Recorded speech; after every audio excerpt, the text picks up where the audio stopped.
Alright, let's get this started. Today on the channel we are reviewing Scooby-Doo and Krypto 2.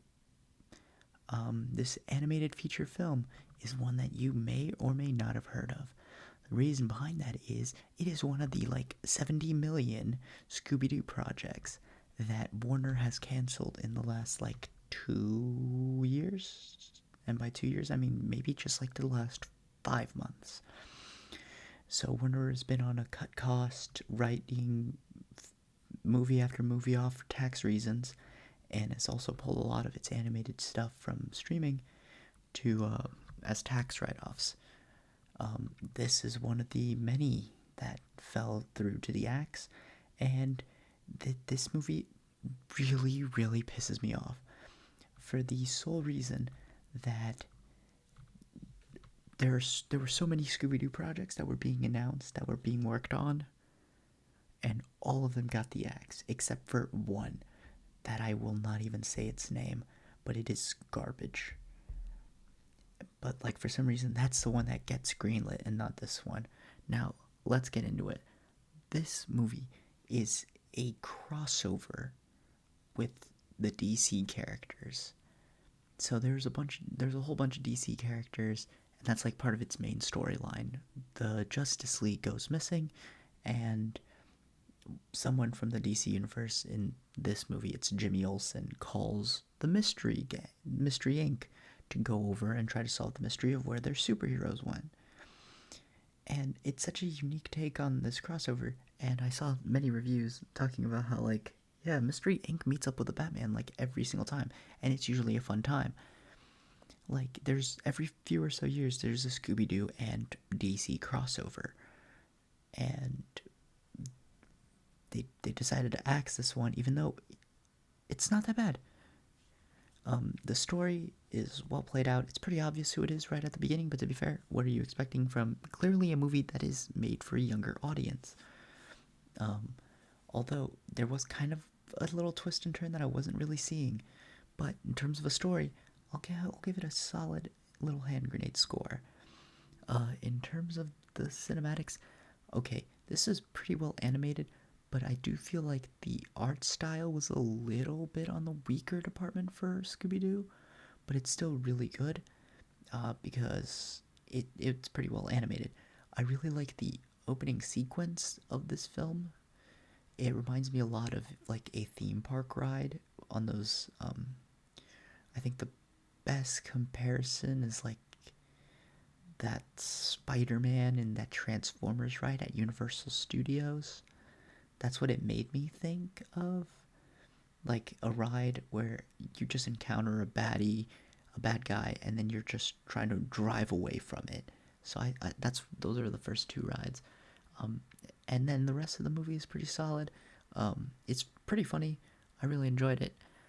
So cinematics, I'll give it a hand grenade as well.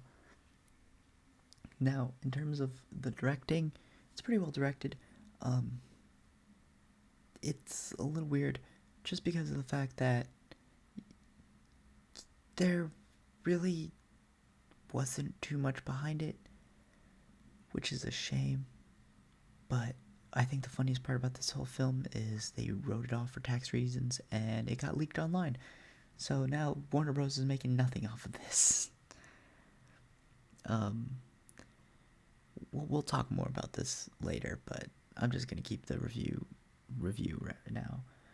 Directing, I'll give it a Hot Pocket. It's alright. Nothing you couldn't really see. I'd give the animators, though, a big old hug because this was well animated. Acting, it's got your all-star Scooby-Doo cast. Matthew Lillard as Shaggy, Frank Welker as Fred and Scooby. It's even got Nolan North as Superman. It's got all these A-listers, but for some reason, not good enough to be released. Because this movie is in a similar vein to all the previous Scooby-Doo movies. A direct-to-DVD, like your Scooby-Doo and Cyber Chase, all those Scooby-Doo movies from the past decades. All of those animated Scooby-Doo movies, there's been maybe 2 or 3 that were actually released in theaters, but the rest were all DVD and streaming. It is infuriating to see this movie not get a release because it is legitimately worth your time. If you're a fan of Scooby-Doo, if you're a fan of DC, it's a fun ride in the universe. So in terms of the acting, of course, just because of those amazing voice actors in their roles, because it's even got Nolan North there. I love Nolan North. He is great. Just because of all those amazing voice cast, I have to give this a hand grenade score. It's explosive. It's dynamite. Expectations. Let's get serious here. So I expected not much, because if it got scrapped, it means it probably wasn't super good. But it was enjoyable. It was a fun ride. It did a lot with the lore of DC Comics that I wasn't really expecting, which was super unexpected. I'm a big fan of DC. I'm a big fan of Scooby-Doo. And it's really sad to see that a really good mix of DC and Scooby-Doo was just thrown away and written off for tax reasons. And I think it's very funny how now people are, if they want to, they can go out of their way to find a way to see this film, even though it never got an official release, which is the only thing that this movie is missing, an official release.